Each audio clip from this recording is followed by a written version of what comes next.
அனைவருக்கும் வணக்கம்.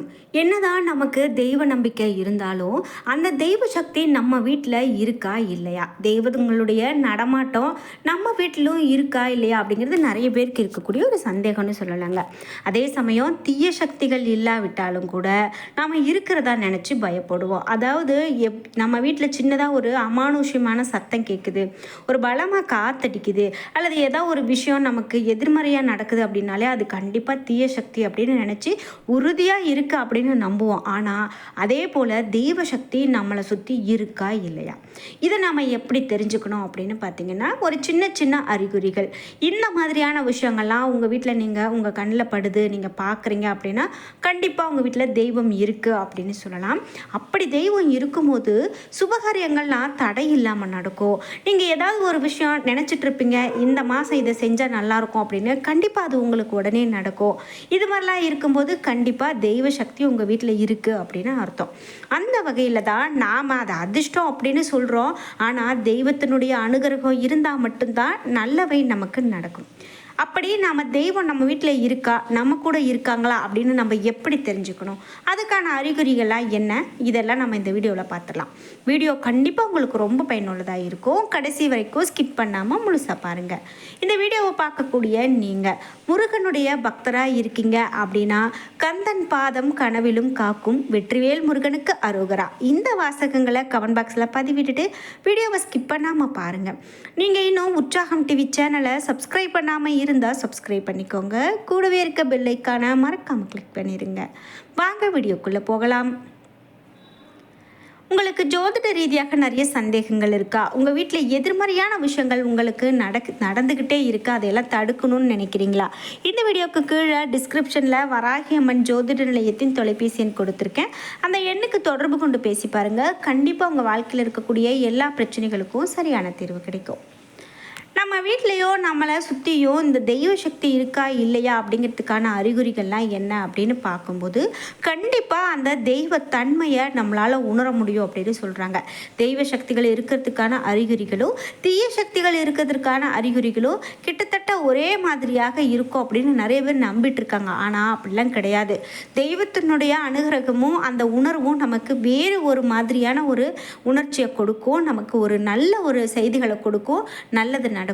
ரெண்டுமே ஒரே மாதிரியானவை அப்படின்னு சொல்லப்பட்டாலும் கூட ரெண்டுக்குமே நிறைய வித்தியாசம் இருக்குது அப்படின்னு சொல்லலாம். சரி, அதே போல் தெய்வ சக்தி நம்ம வீட்டில் இருக்குது அப்படிங்கிறத ஒரு சின்ன சின்ன விஷயங்களில் முதல்ல பல்லி, நம்ம வீட்டில் இருக்கக்கூடிய பல்லியை வச்சு இது கணிக்கலாம் அப்படின்னு சொல்கிறாங்க.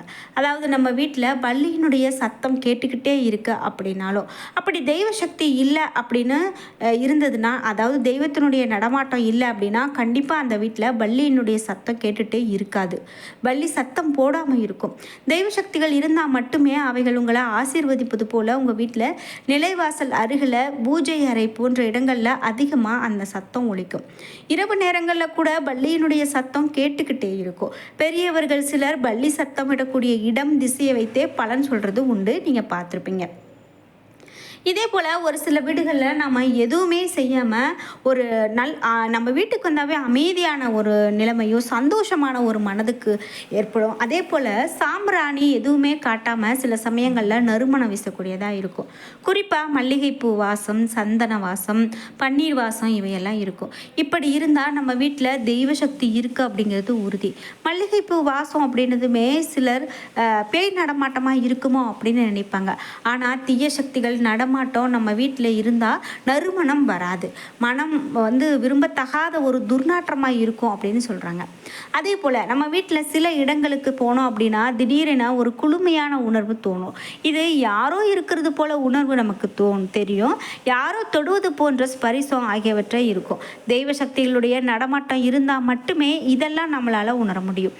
இப்படி நீங்கள் இந்த வீடியோ பார்த்துட்டு இருக்கும்போதே உங்களுக்கு ஒரு ஞாபகம் வரலாம், ஆமாம் அன்னைக்கு நமக்கு அந்த மாதிரி இருந்தது அப்படின்னு தெய்வத்தினுடைய ஆற்றலை நீங்களும் உணர்ந்திருக்கீங்க அப்படின்னா மறக்காமல் உங்களுடைய கருத்துக்களை கமெண்ட் பாக்ஸில் பதிவிடுங்க.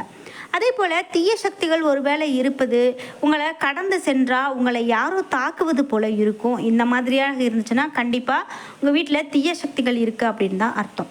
வீட்டில் ஏற்றி வைக்கக்கூடிய தீபத்தை வைத்தே கூட நாம் வீட்டில் தெய்வ சக்தி இருக்கா இல்லையா என்பதை தெரிஞ்சுக்கலாம். அதாவது சாதாரணமாக நீங்கள் ஏற்றி வைத்த தீபம், யாகம் வளர்ப்பது, ஆவாகனம் செய்து பெரிதாக சுடர் விட்டு எரிந்தால் உங்கள் வீட்டில் தெய்வ சக்தி கண்டிப்பாக இருக்குது அப்படின்னு அர்த்தம். இதுபோல் மேலே என்னெல்லாம் சொல்கிறாங்க அப்படின்னு பார்த்தீங்கன்னா, உங்கள் வீட்டில் அடிக்கடி காகம் வந்துகிட்டே இருக்குது. அதாவது இந்த காகம் அப்படின்னு பார்த்தீங்கன்னா நம்ம முன்னோருடைய அம்சமாகவே சொல்கிறோம். அந்த முன்னோருடைய ஆசி நமக்கு எப்போ கிடைக்கும்? தெய்வத்தினுடைய அனுகிரகம் இருந்தால் மட்டும்தான் முன்னோருடைய ஆசியும் கூட கிடைக்கும். அப்படியே தெய்வத்தினுடைய அனுகிரகம் இருந்தால் கண்டிப்பாக இந்த காகமானது நம்ம வீட்டுக்கிட்ட வந்து அடிக்கடி சத்தம் போடுறத பார்க்க முடியும். அதே போல் குறிப்புகளை நம்ம முன்கூட்டியே அறியும் திறன் இந்த காகத்துக்கு உண்டு. விருந்தினர்கள் வருகை, தெய்வ சக்திகளுடைய நடமாட்டம், இறந்தவர்களுடைய ஆத்மா குறிப்பிட்ட காலம் வரை உங்கள் வீட்டை சுற்றி கொண்டிருக்கும். மேலும் உணவு வைத்த பிறகு நீங்கள் துரத்தினா கூட அந்த காகம் போகாமையே உங்கள் வீட்டில் சத்தம் போட்டுக்கிட்டே இருக்குங்க. இதெல்லாம் தான் ஒரு சின்ன சின்ன தெய்வத்தினுடைய அறிகுறி அப்படின்னு சொல்லலாம். இது மட்டும் இல்லாமல் நீங்கள் தீப சுடர் உங்கள் வீட்டில், அதாவது நீங்கள் தீபம் ஏற்றி வைக்கிறீங்க அப்படின்னா அந்த தீபம் வெள்ளை நிறத்திலோ அல்லது சுடர் சுற்றி ஒரு வெண்ணிற படலம் போன்று தெரிந்தாலோ தெய்வ சக்தி அங்கே இருக்குது அப்படிங்கிறது தான் உறுதி. அதே போல் காற்றே அடிக்காத போதும் கூட தீப சுடரானது வேகமாக அசைவது, படபடவென சத்தமிடுவது போல் இருந்தால் தெய்வ சக்தி உள்ளதை உறுதி செய்து கொள்ளலாம். அதே தீய சக்தி இருந்தால் ஏற்றக்கூடிய தீபம் அணைந்து கொண்டே இருக்கும் அப்படின்னு சொல்கிறாங்க. இதெல்லாம் தான் தெய்வ சக்தி இருக்கிறதுக்கான ஒரு அறிகுறி அப்படின்னு சொல்லலாம். அது மட்டும் இல்லாமல் நாம் வீட்டில் தினமும் தூபம், தீபம் இவையெல்லாம் காட்டும்போது குலதெய்வத்தை வழிபாடு செய்வது குலதெய்வ சக்தியை நிலைநிறுத்துறதுக்கு உதவும். குலதெய்வத்தை முழு மனதோடு வழிபட்டு வீட்டுக்குள்ளே வர வேண்டும் அப்படிங்கிறது சொல்கிறாங்க.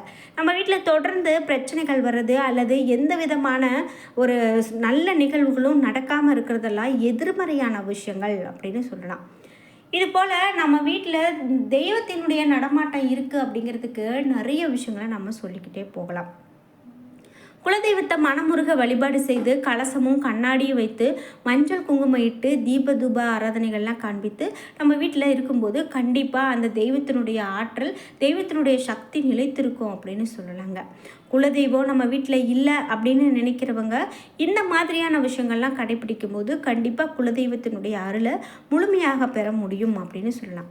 இதுபோல் உங்கள் வீட்லேயும் நீங்கள் தெய்வத்தினுடைய சக்தியை உணர்ந்திருக்கிறீங்க அப்படின்னா மறக்காமல் உங்களுடைய கருத்துக்களை கமெண்ட் பாக்ஸில் பதிவிடுங்க. தெய்வ சக்தியை அதிகரிக்கிறதுக்கு என்ன மாதிரியான விஷயங்கள்லாம் நாம் கடைபிடிக்கணும் அப்படிங்கிறதையும் நினச்சி உங்களுடைய கருத்துக்களை கமெண்ட் பாக்ஸில் பதிவிட்டுருங்க. மேலும் இந்த வீடியோவை பார்க்கும்போது நான் இந்த வீடியோவை பார்த்து தான் இந்த விஷயமெல்லாம் தெரிஞ்சுக்கிட்டேன் அப்படின்னு சொல்கிறீங்களா? மறக்காமல் உங்களுடைய கருத்துக்களை கமெண்ட் பாக்ஸில் பதிவிடுங்க. நம்ம வீட்டில் தீய சக்தி இருக்கா அப்படிங்கிறத எப்படி தெரிஞ்சுக்கணும்னு பார்த்தீங்கன்னா, எலுமிச்சம்பழத்தை பயன்படுத்தலாம். அதாவது ஒரு டம்ளர் தண்ணியில் நிரப்பி அந்த டம்ளரில் நிரப்பிட்டு அதில் ஒரு எலுமிச்சம்பழத்தை போட்டு வைத்தா உங்கள் வீட்டில் எதிர்மறை ஆற்றல் அதிகமாக இருந்தால் அந்த பழம் காய்ந்து விடும், அதே போல் அழுகிவிடும். இப்படி நடப்பது தீய சக்திகளுடைய இருப்பதை குறிக்குது. இதனால் நாம் அதாவது என்ன சொல்கிறாங்கன்னா, அந்த பழம் அழுகி போச்சு அப்படின்னா அது தீய சக்தியினுடைய அறிகுறி. அந்த பழம் காய்ந்து போகிறது அப்படின்னா அது கண்டிப்பாக நல்ல சக்தி இருக்கிறதுக்கான அறிகுறி அப்படின்னு சொல்கிறாங்க. எலுமிச்சம்பழம் விரைவில் காய்ந்து போனால் அல்லது அழுகி போனால் உங்கள் வீட்டில் எதிர்மறையான ஆற்றல் அதிகமாக இருக்குது அப்படின்னு சொல்கிறாங்க. ஒரு சிலருடைய கருத்து வேறுபட்டு இருக்கும் அப்படிங்கிறது கூட சொல்லலாம். குறிப்பிட்டு நாம் இன்னும் நிறைய தகவல்களை நம்ம வீட்டில் தெய்வம் இருக்குது அப்படிங்கிறத எடுத்து சொல்லும் வகையில் இருக்குங்க. அதாவது நீங்கள் ஒரு செடி வச்சுட்டே இருக்கீங்க, நல்லா செழிப்பாக உங்களுக்கு வளர்ந்துக்கிட்டே இருக்குது. ஆனால் அந்த செடி திடீரென காய்ந்து போகுது, பட்டு போகுது அப்படின்னா கண்டிப்பாக அந்த வீட்டில் ஏதோ ஒரு எதிர்மறையான நிகழ்வுகள் நடந்துக்கிட்டு இருக்குது அப்படின்னு அர்த்தம். அதுபோல் உங்கள் வீட்டில் ஒரு சுப நிகழ்ச்சி எடுக்கிறீங்க, அது கிட்ட வர்றது போல் உங்களுக்கு கைத்தை விட்டு போயிடுறது. அதே போல் நம்மளுடைய முன்னோர்கள் நமக்கு நிறைய விஷயங்கள் சொல்லியிருக்காங்க. குறிப்பாக கனவுல அவங்க நல்லது சொன்னாங்க அப்படின்னா கண்டிப்பாக உங்களுக்கு நன்மையான பலன்கள் உண்டு அப்படின்னு சொல்லலாம். அதே போல் கனவுல சின்ன சின்ன கெட்ட விஷயங்களாகவே உங்களுக்கு தொடர்ந்து வந்துக்கிட்டே இருக்குது அப்படின்னாலும் அதுவும் நமக்கு ஒரு நம்ம வீட்டில் கெட்டது நடக்குது அப்படிங்கிறதுக்கான அறிகுறியாக கூட இருக்கலாம். என்ன நண்பர்களே, இன்றைக்கி வீடியோவில் நம்ம வீட்டில் தெய்வம் இருக்கா இல்லையா, இதை வச்சு நம்ம எப்படி தெரிஞ்சுக்கலான்னு நிறைய தகவல்கள் தெரிஞ்சுக்கிட்டோம். இந்த வீடியோ கண்டிப்பாக உங்களுக்கு ரொம்ப பயனுள்ளதாக இருந்திருக்கும். வீடியோ உங்களுக்கு பிடிச்சிருந்தா லைக் பண்ணுங்கள், ஷேர் பண்ணுங்கள், கமெண்ட் பண்ணுங்கள். நீங்கள் இன்னும் உற்சாகம் டிவி சேனலை சப்ஸ்கிரைப் பண்ணாமல் இருந்தால் சப்ஸ்கிரைப் பண்ணிக்கோங்க. கூடவே இருக்க பெல்லைக்கான மறக்காமல் கிளிக் பண்ணிடுங்க. அப்போ தான் நாங்கள் போடுற இது போன்ற பயனுள்ள ஒவ்வொரு வீடியோவும் உடனுக்குடன் உங்களுக்கு நோட்டிஃபிகேஷனாக வந்து சேரும். நன்றி வியூவர்ஸ்.